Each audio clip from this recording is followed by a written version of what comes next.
자, 세 번째 사연입니다. 얼마 전 아버님이 돌아가셔서 상속세 신고를 하려고 합니다. 아버님이 남기신 재산은 어머님과 함께 사시던 시가 15억 원 정도의 서울에 있는 아파트 한 채와 안양에 소재한 시가 25억 원 추정의 3층 상가 건물이 전부입니다. 어머니는 생존해 계시고 자녀는 4명입니다. 상속세를 적게 내려면 배우자가 상속을 많이 받으면 받을수록 좋다고 하던데요. 재산을 어떻게 분배하는 것이 좋을까요? 라는 사연입니다. 상속세를 신고하기 전에 또 반드시 거쳐야 할 절차가 있죠. 누가 어떤 재산을 갖고 갈지 상속인들끼리 협의를 해서 이거를 분배를 해야 할 텐데요. 만약에 협의라든지 이렇게 잘 안 되면은 법정 상속 지분대로 재산을 분배를 하게 됩니다. 자, 그러면 이렇게 법정 상속 지분대로 분배를 하면 상속공제 혜택을 제대로 못 받는 경우들이 간혹 있으시더라고요. 자, 이거와 관련해서 잠시 설명해 주시겠어요?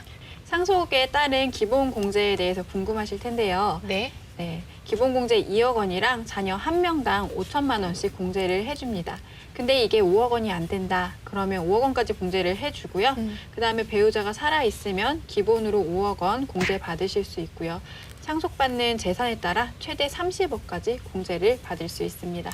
그런데 한 가지 상속세를 줄일 목적으로 배우자에게 재산을 많이 분할할 때 고려될 점이 좀 있습니다. 네. 물론 세법에서는 최대 배우자한테 30억 원까지 공제를 할 수 있다고 말하고 있지만 이거는 법정 지분 비율에 따라서 그 한도가 다시 걸립니다. 네. 지금 사례에서처럼 자녀가 4분인 경우에는 법정 상속 비율이 배우자는 1.5고요. 네네. 자녀는 1입니다. 그래서 자녀가 내시면 자녀에게 11114가 가기 때문에 배우자가 가져갈 수 있는 총 법정 상속 비율은 22% 정도 됩니다. 그래서 지금 사례를 보면 건물이 25억이고 아파트가 15억에서 총 40억 원 네. 재산을 어머니가 다 상속을 받아도 30억을 공제받는 것이 아니라 40억 원의 22% 그러면 채 9억도 안 되죠. 그것만 공제를 받을 수 있습니다. 따라서 실무적으로도 배우자에게 재산을 많이 분할해줘서 상속세가 줄어드는 사례는 그다지 많지는 않은 것 같습니다. 네, 맞습니다. 혹시 아버님이 돌아가시고 나서 어머니가 또 돌아가시게 되시면은 아버님이 갖고 있던 재산을 어머니한테 넘기고 배우자 상속공제 받았다고 하더라도 어머님 재산을 또 자녀들이 또 상속을 받아야 되잖아요. 그렇게 치면 상속세를 2번을 내야 되는 경우가 생기기 때문에 상속세 측면에서만 본다면 이게 그렇게 좋아 보이지는 않는데요. 여기서 세법에서는 또 10년 이내에 배우자 사망하고 그다음에 사망을 바로 잇따라 하셨을 때는 단기 상속 공제 제도라는 걸 네. 두고 있어서 또 그 부분에 대해서 일정 부분 세금 공제 받으실 수 네, 있습니다. 다행입니다. 근데 사실 배우자가 재산을 하나도 상속받지 않은 경우에도 기본공제 요금은 무조건 해줍니다. 그쵸. 그래서 반드시 배우자에게 재산을 분배하는 것은 저는 그렇게 찬성하지는 않습니다. 여기서 참고는 일괄공제에 5억 원 받고요. 네. 배우자한테 재산을 주지 않아도 추가로 5억을 더 받으실 수 있다는 얘기이기 때문에 결론은 배우자가 살아만 계시면은 굳이 주지 않아도 10억 원까지는 세금을 안 내실 수 있습니다. 사전증여가 없는 경우에. 네, 맞습니다. 그렇죠. 사전증여가 없는 경우에. 그리고 우리가 일을 하다 보면 가끔 사실혼 관계에 맞아요. 있는 네. 배우자도 배우자 공제를 받을 수 있냐라고 네, 물어보거든요. 많이 물어보시죠. 예.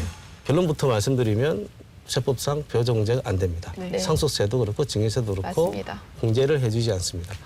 물론 국민연금 같은 각종 연금에 대해서 사실혼 배우자에게 상속권을 인정합니다. 네. 더불어 사실혼 배우자도 재산분할 청구권을 행사할 수 있거든요. 하지만 세법에서는 사실혼 배우자에게는 아무런 혜택을 주지 않습니다. 이제 사연에서처럼 주택이 한 채만 있으신 경우에 이걸 자녀분들이 추가로 상속을 받는다면 공제 혜택을 더 받을 수 있을 것 같은데요. 10년간 동거한 무주택 자녀가 그 주택을 상속을 받게 되면 주택의 80%를 5억 원을 한도로 공제를 받을 수 있습니다. 네, 이를 동거주택 상속공제라고 하는데요. 사례에서처럼 아파트가 15억 원이었다. 그러면 부모님과 함께 살던 자녀가 아파트를 상속을 받는다면 여기에 80%인 12억 원에 대해서 5억 원을 한도로 공제를 받을 수 있게 됩니다. 네.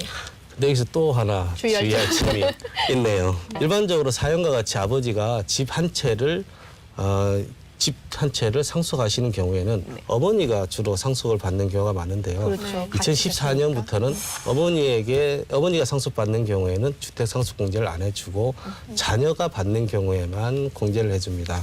네, 간혹 상속인들 중에 이제 상속 공제를 못 받는다고 하더라도 어쩔 수 없이 주택을 상속을 받아야 되는 경우들이 있으시잖아요. 자, 그러면은 상속으로 어쩔 수 없이 이주택이 되면 양도소득세 부분은 조금 더 혜택을 줘야 하잖아요. 네, 양도식이 굉장히 중요합니다. 네. 이때는 만약에 기존에 비과세인 주택을 갖고 있던 자녀가 상속으로 인해서 이제 이주택자가 된 거예요. 네. 그럴 경우에는 내가 갖고 있던 주택을 먼저 팔게 되면 이때는 비과세가 되고요. 네. 상속주택을 먼저 팔게 된다.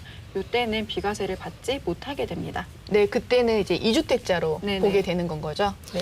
이런 경우도 있어요. 무주택자가 상속주택을 받았어요. 네. 네. 그래서 한 채만 있다가 나중에 주택을 한 채를 더 사는 거죠. 상속주택은 보유한 지 3년 넘었고 네. 1세대 주택 요건이 다 돼서 상속주택을 먼저 파는 경우가 있는데 네네. 이 경우에도 상속주택은 1세대 2주택이 됩니다. 왜냐 그러면 네. 세법에서 정의를 내릴 때 상속주택은 다른 주택을 팔 때의 주택수에서 계산하지 않는다라고 되어 있고 상속주택을 팔 때는 다른 주택을 어떻게 하겠다는 말이 없거든요. 맞아요. 그래서 결론적으로 상속주택은 다른 주택이 있으실 때 나중에 파셔야 됩니다.